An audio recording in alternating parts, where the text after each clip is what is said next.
Welcome to the podcast from another podcast. I am Colin, this is my friend Luke here. Yep, hi.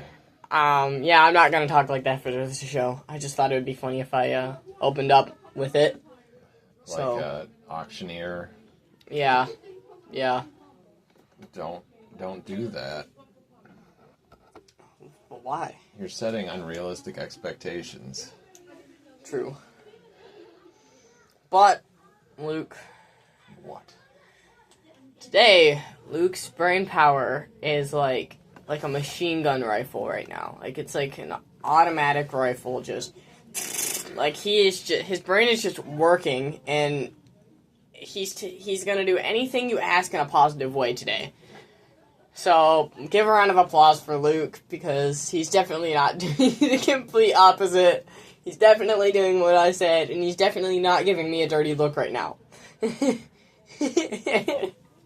So, yeah. Have anything to say, Luke? I do not.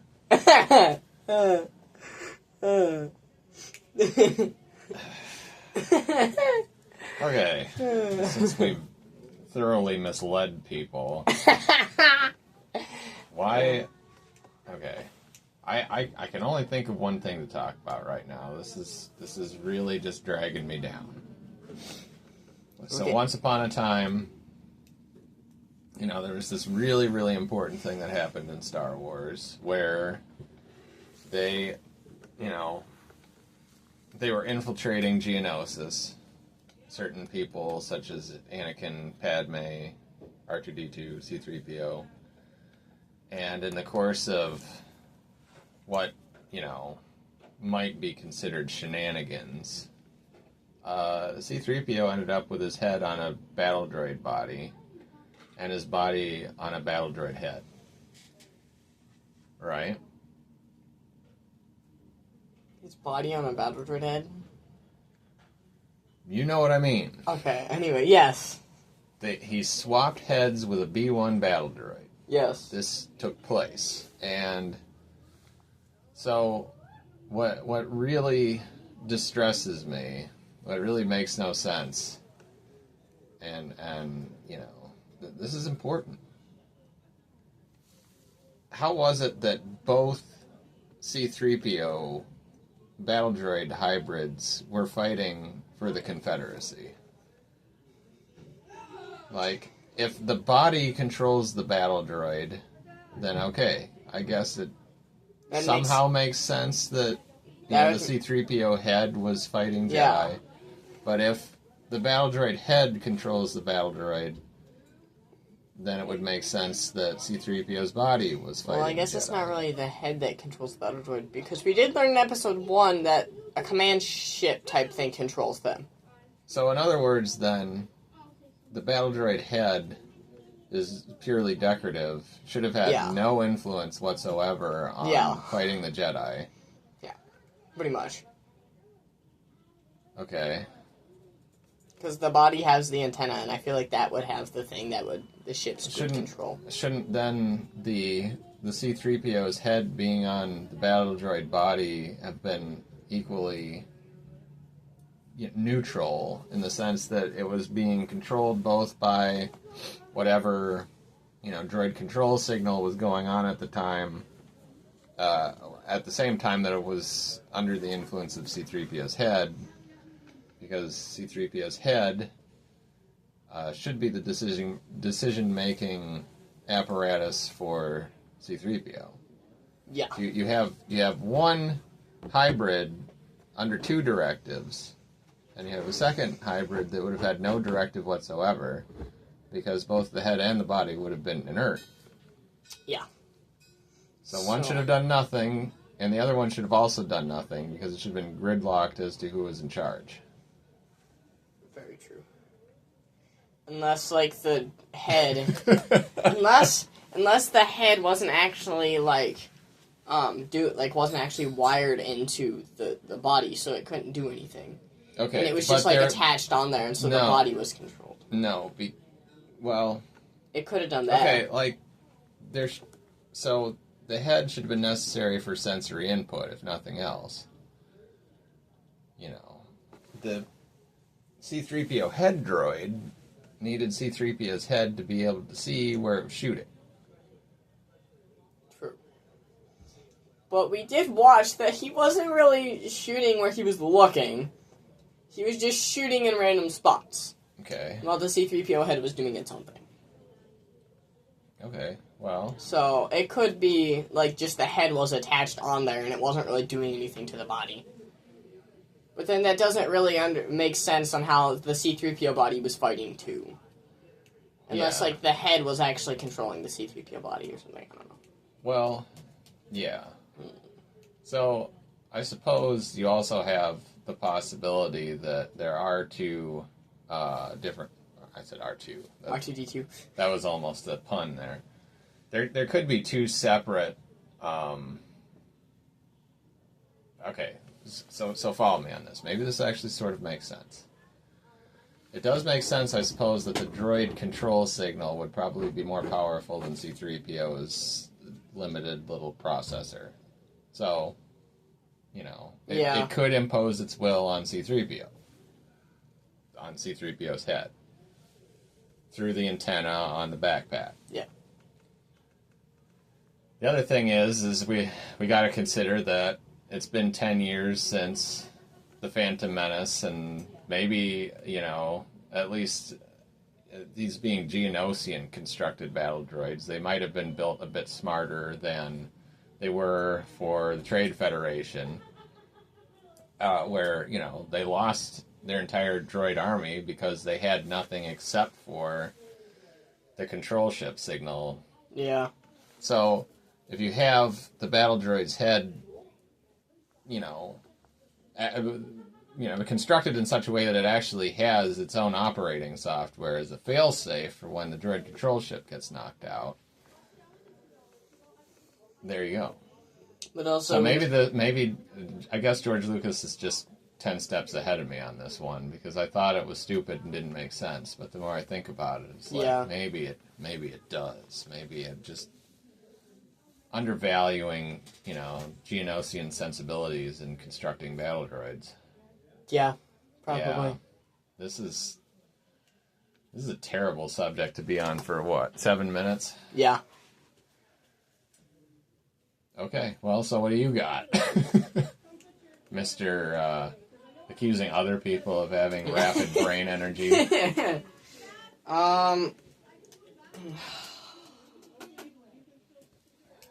I don't really know. I thought I had one earlier this week, and I was like, we have to talk about that, and then I forgot. So I always have something, and then I tend to forget. I need to write them down. Okay, well. But I'm not good at that, so. Alright, we could talk about... how about that weather in Alaska? No. I don't know how the weather is in Alaska. Presumably cold. Yeah, most likely. Okay.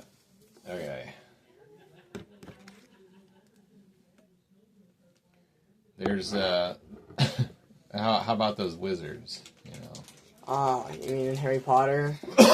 No, I don't know anything about them. What do you mean in Lord of the Rings? Yeah. You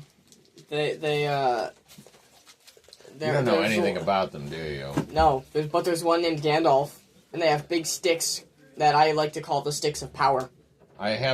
We have gone over this, right? The question of where they even get their sticks from? Yes, in the Outside Edition episode. Okay. So that's not an angle of attack. What about the blue wizards? Have I talked about the blue wizards? No.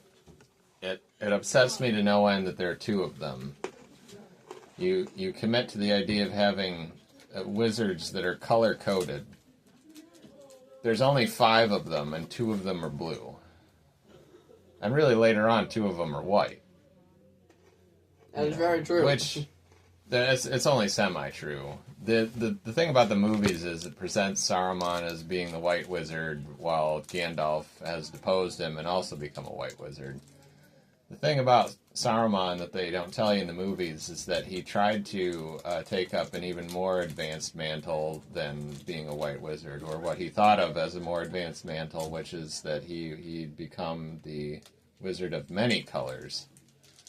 And even though his robes had appeared white when Gandalf came to see him. He suddenly, after having said that, looked close enough and realized it could sort of just change based on the angle of the light, like what color he was looking at. And it's just like...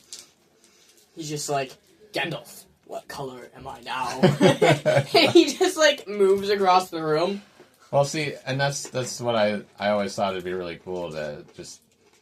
You know, you have the classic moment in the Two Towers where Gandalf's just, like, trying to pummel Saruman out of the king, right? King Theoden, and it's doing nothing.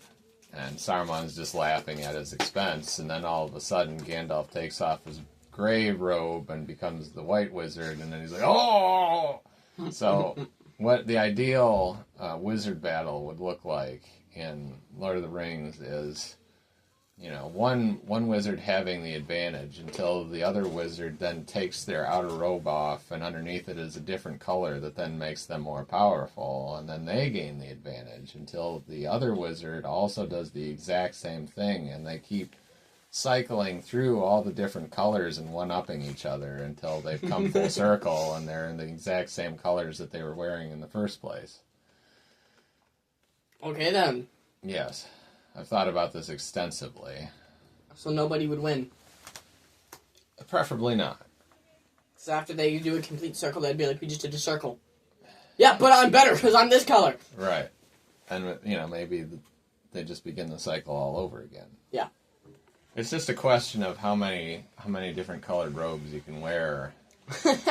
Without making it look like you're fat. Yeah. Or, you know, you could lean into... just looking really, really stout. It doesn't hurt anything. Wearing as much robes to the point where you can actually take them off and show the other person what color the robe is. Yep. Once you get to the point where you can't really move, then you know you have too many on. Yeah. And, yeah, then you become like that kid from that one Christmas movie. Yeah. Yep. Yeah. Yep. We all know what I'm talking about. Yep, definitely. We, actually, I guess, in bringing up Christmas, I discovered, to my great regret, that I had nothing to say whatsoever about It's a Wonderful Life when we had the Christmas episode, so we might be trying to work in another Christmas episode sooner rather than later. It's probably not going to be in season 1 of our show, though. Yeah. See, I'm shooting for January. Season 1 is going, if nobody knows, because we have not mentioned it, is going to end December, isn't it 31st, right? December 31st is the last day of a year? Yeah. Yes. And that is when our season will end. There's probably not going to be an episode unless it's on a Sunday released on it, but that will be... Right. The final episode. That's kind of the changeover. Yeah. No matter if we have 34 or 36 episodes, if we have 35, I mean, hey, we end on a 5, I guess. But. 35 would be ideal. Yeah. 34 would also be very nice, because the thing about 35 is it's 5 times 7. But the thing about 34 is that it's 17 times 2. Yeah. So... those would be my preferred number of episodes. Yeah. Which we are almost going on episode 30. This is going to be episode 27.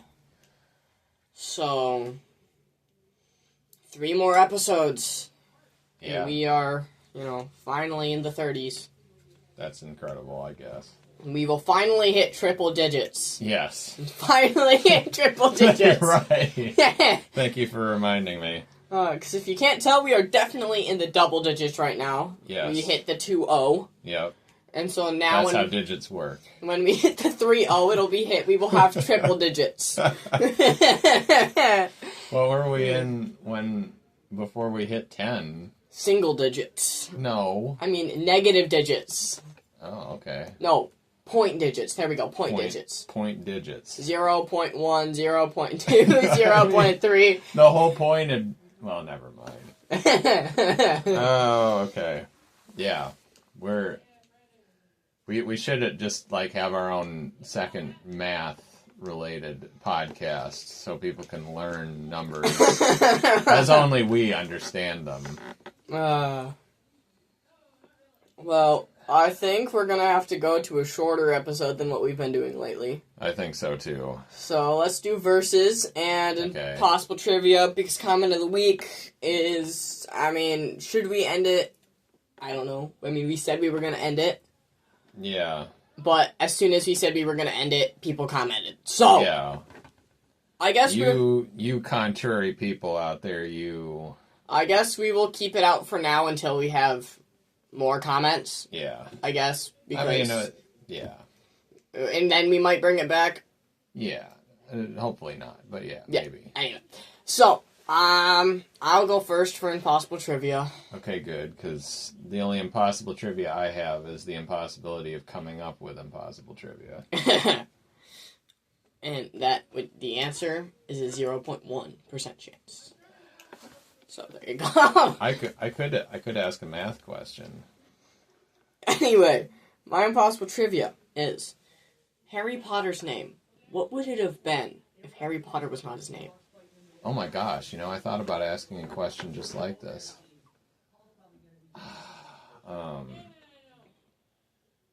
Is it too much of a cop-out to say that it would have been Neville Longbottom? Well, I mean, it kind of makes sense because considering that, like, Neville and Harry were, like, both could have been part of the prophecy. Exactly. See, this is going to be my answer. Is that it would have been Neville Longbottom just to make it even more impossible for them to figure out, whoa, which Neville Longbottom is the chosen one? So yeah, that was easy. You gotta hit me with a harder one than that. So what's your impossible trivia I don't question? have one. See, this is what I said. You had a 0.1% chance. So, okay, here's a math one. What is -1 divided by 0? -1. Wait, you can't do that. No, wouldn't it be -1? Or, no, sorry. I guess the better question is, what is 0 divided by -1? That's a much better question. -0.1? No. That's not even a thing. Okay. What is it then? It's an impossible trivia question. You can't divide by 0, so that was impossible. You can't divide by negative numbers unless you want to get an imaginary number. But there's no way to divide 0 any more than there is to divide by 0. All you math nerds out there, please figure this math equation out if there's an answer. We all know there's not an answer, but figure it out anyway. So, yeah, answer. If you divide something by 0, hypothetically, I guess what you're getting in any case is infinity, because you can always fit infinite nothings into anything. Yeah. But if you're dividing a negative number, you can fit infinite negative nothings into it. No, because there's... So this is where you get into imaginary numbers. I don't know what those are. Imaginary numbers are the only way to... See, I'm beginning to forget this. So. The thing about... Okay. Well, okay, negative numbers, you can multiply a negative number by a positive number to get a negative number. But there's no way that you can square root a negative number, okay? Because there is no type of number multiplied by itself that will have a negative value. You can't, if you multiply two negative numbers together, you get a positive number. I'm not really sure why, but you do. Yeah. So, imaginary numbers are the numbers that, multiplied by themselves, can create negative numbers. Okay, then. It's a classification of number they had to make up in order to make it possible to square root negative numbers and chart certain parabolas and these sorts of things. So there you go. Okay. Oh, there's your there's your math lesson for the week. That's just going to be my impossible trivia question because I got to talk about it for way too long anyway. So we are doing our new game that we invented last week. It is the Versus. I'm going to go first because I don't know if Luke has one. I assume he does, but yeah. Okay. I do have this. This was one that I had the idea last week because after our show, me and Luke kind of discussed on what we could do. So here's one that it's a big one. Would Count Dooku or Saruman win? I thought we already discussed this very thoroughly. Well, this was after the episode was over, so I thought we could talk. Actually, really? Yeah. Oh, we didn't. Yeah, talk we turned about, it off. okay. We turned it off, and then we were talking about how we were going to do the game and stuff. So then I'm very glad you brought this up. Yes, because if you don't know, they're the beauty- same actor. Yes, that the plays beauty him. of Saruman versus Count Dooku is that no matter who wins, the exact same person has emerged victorious because there is really absolutely no difference whatsoever between Count Dooku and Saruman. They are not only the same actor, but they are just simply the exact same person. They would look at each other and they would know exactly what the other person was going to do. And so they would just stand there in a staring contest, not knowing what to do, because they know what the other person's going to do. Right. And as soon as they actually start fighting, it's going to be a draw anyway, so... Yeah, I mean, I sort of think of Count Dooku as being more dangerous, because... I mean, the younger was... But it's very difficult to be sure... The actor was younger, I think, when he played in Star Wars, correct? No. Or did Lord of the Rings come out before Star Wars? I believe that the Fellowship of the Ring probably actually came out before Attack of the Clones did, but I'm not positive. If anything, it could have... Well, the timing was probably too close. I don't know. But it's kind of like... I did wonder for a while whether George Lucas just, went to the movie theater, got some popcorn, saw Saruman on the screen, and was like, this is exactly the sort of guy that I need to fill in the middle of the Clone Wars. That's a really good George Lucas impersonation, by the way. He sounds exactly like that. But yeah, I mean, everything about Count Dooku and Saruman are the exact same. It's like they're both I always forget this word when I'm trying to get it. They're both like the charismatic old secondary villain that, has some designs of becoming the main villain. Yeah. But they're willing to play second banana and, lead their own advanced army in the meantime. I mean, you think about it. Saruman and Count Dooku both had the most technologically advanced armies of their respective franchises because Saruman had crossbows, he had explosives. These were things that nobody else really had yet. He had armies of orcs that he could just pretty much snap his fingers and he could have them. So that's a good point. The orcs no. Well, orcs were around, but he hybridized them in a way that was actually considerably better than the orcs that Sauron had available in general. They were more loyal to him, which is kind of funny because it's more like Saruman had the clone army than the droid army. But it's still like his orcs were more advanced. They were more loyal. They were capable of traveling in the daylight, whereas regular orcs really couldn't or were severely hampered in doing so. Yeah. And they were just generally bigger and stronger and everything. Mm-hmm. Like, Uruk-hai were the best kind of orc. And he had them, and Sauron didn't. Because Sauron just has no standards. And Sauron just had a giant eye. Yeah, he's just like, I'm a giant eye, my tower is 1,000,000 times taller than any other structure in the world, I made that ring that one time. I've done enough. I'm still controlling the world as far as we know. Yeah. So, hey, I can't be jealous. Yeah, Sauron just kind of got sloppy. He rested on his laurels, and Saruman could have could have come up from behind on him, I guess. It suggested that Saruman could have learned all the same ring junk that Sauron knew and made his own, and whatever.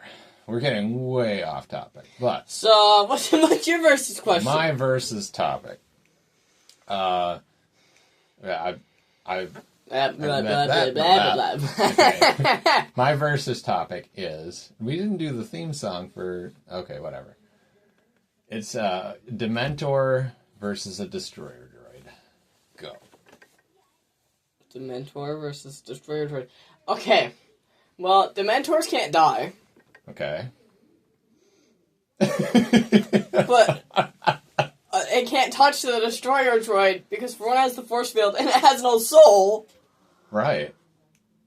You can't do anything. They would just look at each other and be like, hello, and just go about their day. So you don't think that a Dementor, if it practiced hard enough, could, like, suck up a bubble shield instead of a soul?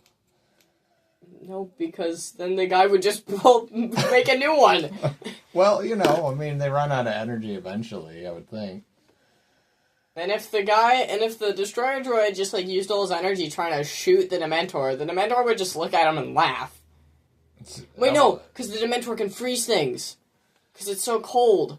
So when it gets up to it, it would just freeze its joints and everything and just can't do anything. So I think the Dementor would win. Okay, hey.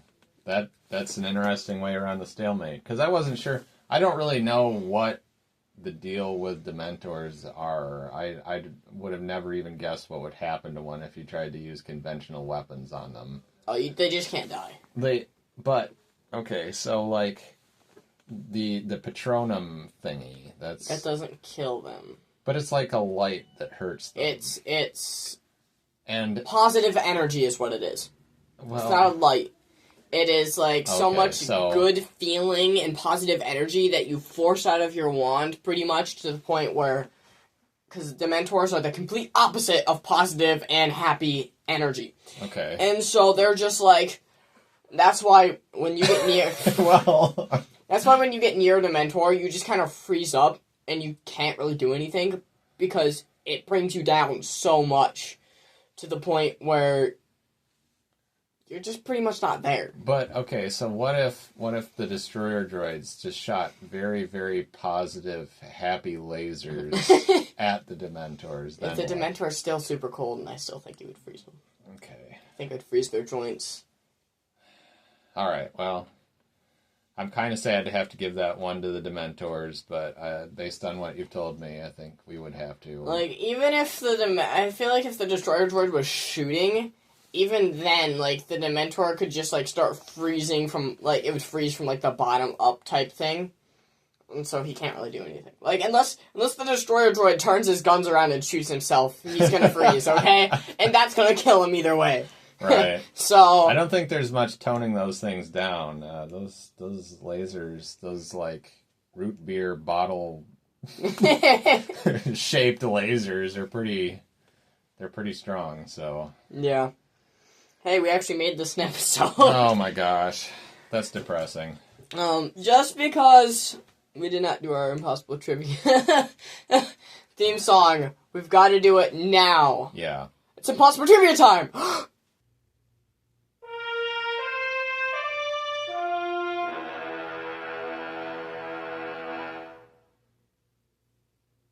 Okay, now it's not even Impossible Trivia time, so... It was Impossible Trivia time. It was Impossible Trivia time. Several minutes ago. Yes.